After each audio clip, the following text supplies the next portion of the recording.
जय श्री कृष्णा। आज हम योगिनी एकादशी की कथा, व्रत कब है, एकादशी का समय क्या रहेगा, वो सब जानेंगे। 2024 की योगिनी एकादशी व्रत इस बार 2 जुलाई को है। इस साल योगिनी एकादशी पर शुभ से योग से भक्तों को विष्णु भगवान की विशेष कृपा प्राप्ति होगी। इस दिन पूरे विधि विधान से भगवान विष्णु की आराधना की जाएगी। मानना है योगिनी एकादशी का व्रत रखने से जातक के सभी कष्ट दुख दूर होते हैं। तो हम जानेंगे योगिनी एकादशी का मुहूर्त, पूजन विधि और उनके पारण का समय और कथा। पंचांग के अनुसार आषाढ़ माह के कृष्ण पक्ष की एकादशी की तिथि 1 जुलाई को सुबह 10:20 से शुरू होगी और अगले दिन 2 जुलाई को सुबह 8:42 तक रहेगी। उदय तिथि के अनुसार व्रत 2 जुलाई मंगलवार को ही रखा जाएगा। योगिनी एकादशी का तिथि का प्रारंभ 1 जुलाई को हो रहा है, पर हम व्रत उदय तिथि के अनुसार 2 जुलाई को व्रत रख रहे हैं। इसका पारण हम 3 जुलाई को समय सुबह 5:28 से 7:10 तक इसके पारण का समय रहेगा। व्रत के अनुसार पारण भी शुभ समय में ही करना चाहिए। पारण तिथि के दिन द्वादशी तिथि समाप्त होने पर 7:10 से पहले पारण कर ले। योगिनी एकादशी की पूजा विधि: स्नान आदि करके मंदिर की साफ सफाई करे, भगवान श्री हरि विष्णु को जल अभिषेक करे, प्रभु को पंचामृत सहित गंगा जल से अभिषेक करे, प्रभु को पीला चंदन और पीले पुष्प अर्पित करे, मंदिर में घी का दीपक प्रज्वलित करे, संभव हो तो व्रत रखे, व्रत लेने का संकल्प करे। योगिनी एकादशी की व्रत कथा को अवश्य पढ़े। ओम नमः भगवते वासुदेवाय मंत्र का जप करे।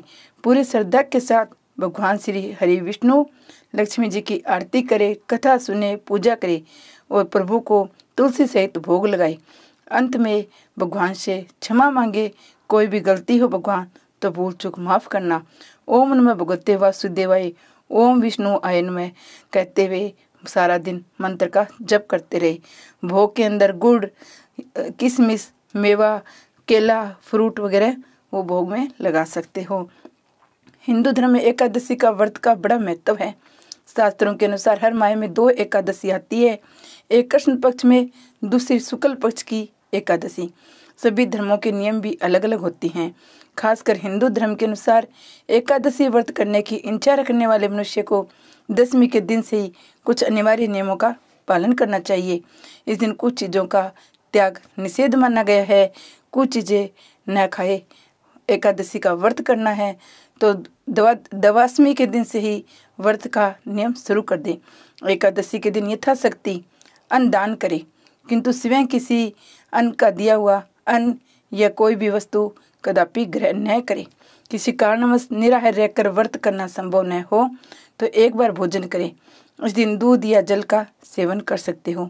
एकादशी व्रत में शकरकंद, कुट्टू, आलू, साबूदाना, नारियल, काली मिर्च, सेंधा नमक, दूध, बादाम, अदरक, चीनी आदि पदार्थ खाने में शामिल कर सकते हो।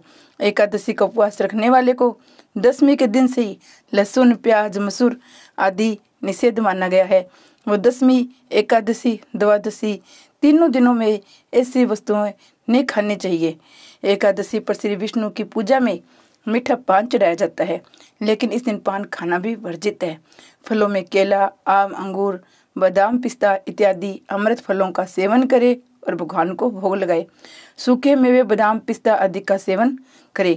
एकादशी तिथि पर जो बैंगन, सेम, फली, मसूर नहीं खाना चाहिए। इस व्रत में सात्विक ही भोजन करें। प्रत्येक वस्तु प्रभु को भोग लगाकर तुलसी दल छोड़कर ही ग्रहण करना चाहिए। जो लोग एकादशी व्रत रखने का मन कर रहे हैं उन्हें इस व्रत की शुरुआत मंगसर महीने के कृष्ण पक्ष की एकादशी से करनी चाहिए, जिसे उत्पन्ना एकादशी कहते हैं। हिंदू धार्मिक मान्यताओं के अनुसार उत्पन्ना एकादशी के दिन ही भगवान विष्णु ने माता एकादशी को आशीर्वाद दिया था और उनके इस व्रत का पूजनीय बताया जाता है। जो माताएं बहनें पहले से व्रत कर रही हो वो हर एकादशी कर सकती है। जो व्रत शुरू करना चाहती है वो मंगसर से ही शुरू करना शुभ माना जाता है। एकादशी तिथि पर श्री हरि माँ लक्ष्मी की पूजा अर्चना करने का विधान है। ये एकादशी व्रत समाज में एकता, धर्मनिष्ठा, आत्मशुद्धि का प्रतीक है। इस दिन जल के महत्व को उबारने का भी विशेष महत्व है। इसे प्राकृतिक धरोहर की प्रति संपत्ति आभार बनाता है। ये व्रत मन को स्वयं सिखाता है, शरीर को कई नई ऊर्जाएं देता है। शरीर के लिए भी ये व्रत बहुत ही अच्छा माना जाता है। पुराणों के अनुसार जो व्यक्ति हर एकादशी का व्रत करता है वह जीवन में कभी भी संकटों से नहीं गिरता है। उनके जीवन में धन और समृद्धि बनी रहती है। इस एकादशी के व्रत के करने के 26 फायदे होते हैं। व्यक्ति निरोग रहता है, राक्षस भूत पिशाच आदि योनियों से छुटकारा मिलता है, पापों का नाश होता है, संकटों से मुक्ति मिलती है, सर्व कार्य सिद्ध होती है, सौभाग्य प्राप्त होता है, मोक्ष मिलता है, वह था कोई भी काम में बाधाएं नहीं आती है, धन समृद्धि बनी रहती है, शांति मिलती है, बंधनों से मुक्ति मिलती है, हर प्रकार के कार्य पूर्ण होते हैं, खुशियाँ मिलती है, सिद्धि प्राप्त होती है, उपद्रव शांत होते हैं, दरिद्रता दूर होती है, खोया हुआ सब कुछ फिर से प्राप्त हो जाता है, पितरों को अधोगति से मुक्ति मिल जाती है, भाग्य जागृत होता है, ऐश्वर्य की प्राप्ति होती है, पुत्र की प्राप्ति होती है, स्त्रियों का नाश होता है, सभी रोगों का नाश होता है, कीर्ति और प्रसिद्धि प्राप्त होती है, वाजपेयी एवं वैश्वमेघ का फल मिलता है, हर कार्य में सफलता मिलती है। एकादशी के व्रत करने के बहुत से फायदे हैं। एकादशी व्रत की अब हम कथा सुनेंगे।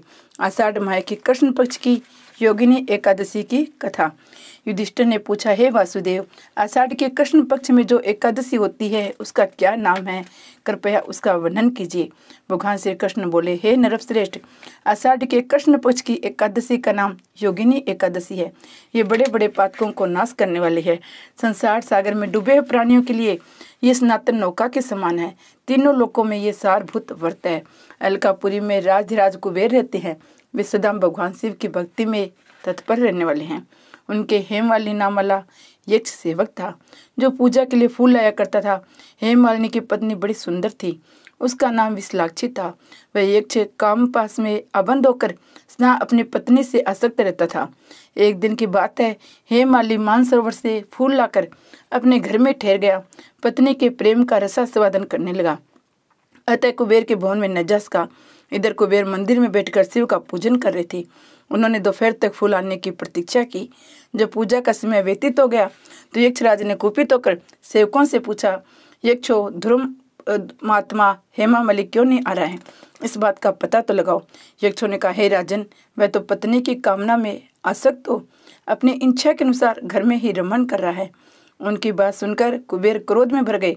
तुरंत ही हेमामाली को बुलाया गया। देर हुई जानकर हेमामाली के नेत्र वैसे व्याकुल हो रहे थे। वह आकर कुबेर के सामने खड़ा हो गया। उसे देखकर कुबेर की आंखें क्रोध से लाल हो गई। वे बोले, ओ पापी, ओ दुष्ट, ओ दुराचारी, तूने भगवान की अवहेलना की है। अतः क्रोध से युक्त अपनी इस प्रियतमा से युक्त होकर स्थान से भ्रष्ट होकर अनंतर चला जा। कुबेर के ऐसा कहने पर वह उसी स्थान से नीचे गिर गया। उसी समय उसके हृदय में महान दुख हो रहा था। क्रोध से सारा शरीर पीड़ित था, परंतु शिव पूजा के प्रभाव से उसकी स्मरण शक्ति लुप्त नहीं होती थी। पातक के दब होने पर वह अपने पूरे कर्म को याद रखता था। तदनंतर इधर उधर घूमता हुआ वह पर्वतों में श्रेष्ठ मेरुगिरी के शिखर पर गया। वहां उसे तपस्या के पुंज मुनिवर मार्कंडे जी के दर्शन हुए। पाप कर्मा यक्ष ने दूर से मुनि के चरणों में प्रणाम किया। मुनिवर मार्कंडे ने उसे भय से कांपते हुए देख परोपकार की इच्छा से निकट बुलाकर कहा, तुझे कोढ़ के रोग ने कैसे दबा लिया? तो क्यों इतना अधिक निंदनीय जान पड़ता है? यक्ष बोला, मुने, मैं कुबेर का अनुचर हूँ। मेरा नाम हेमाली है। मैं प्रतिदिन मानसरोवर से फूल लेकर शिव पूजा के समय कुबेर को दिया करता था। एक दिन पत्नी सहवास के मुख से फंस जाने के कारण मुझे समय का ज्ञान ही नहीं रहा। अतः राजा धीराज कुबेर ने कुपित होकर मुझे श्राप दे दिया है, जिससे मैं कोढ़ से आकृत होकर अपनी प्रियतमा से बिछुड़ गया हूँ। मुनि श्रेष्ठ, इस समय किसी शुभ कर्म के प्रभाव से मैं आपके निकट आ पहुंचा हूँ। संतों का चित्त संभावत परोपकार में लगा रहता है। ये जानकर मुझ अपराधी की कर्तव्य का उपदेश दीजिए। मार्कंडे जी ने कहा, तुमने यहाँ सच्ची बात कही है, असत्य भाषण नहीं किया है, इसलिए मैं तुम्हें कल्याणप्रद व्रत का उपदेश देता हूँ। तुम आषाढ़ के कृष्ण पक्ष में योगिनी एकादशी का व्रत करो। इस व्रत के पुण्य से तुम्हारी कोढ़ निश्चय ही दूर हो जाएगी। भगवान श्री कृष्ण कहते हैं, ऋषि के वचन सुनकर हेममाली दंड की भांति मुनि के चरणों में पड़ गया। मुनि ने उसे उठाया, इससे उसको बड़ा हर्ष हुआ।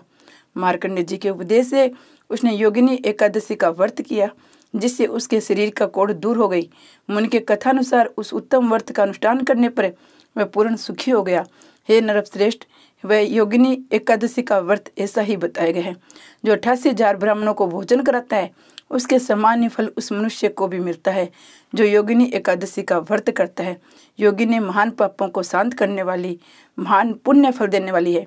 इसके पढ़ने और सुनने से मनुष्य सब पापों से मुक्त हो जाता है। एकादशी का व्रत कर सके तो व्रत करे, व्रत न कर सके तो पूजन करे, कथा सुने तो भी एकादशी का व्रत फल मिलता है। जय श्री कृष्ण भगवान की जय।